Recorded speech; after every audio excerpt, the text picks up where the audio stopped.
in at Coronado Springs. It's a preferred room. We are very close to the main area. I'll give you a quick tour of this room.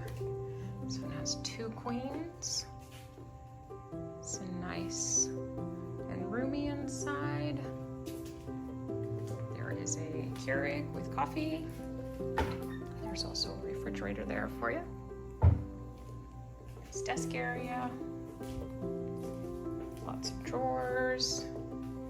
Storage under the bed if you needed. There is a lot of storage space in this room. These barn doors also close, so you can shut off the bathroom from the main sleeping area. In case somebody needs to go to bed early, there's a full-length mirror over there. In the wardrobe here, we have an ironing board, and some hangers there. Extra pillow and blanket up there. 2 sinks.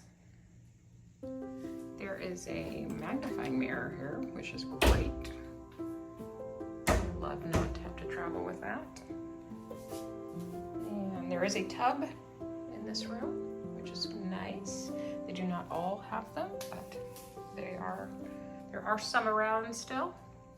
And that is it. It's a nice bright room. It's a good size. Definitely recommend this for a moderate resort.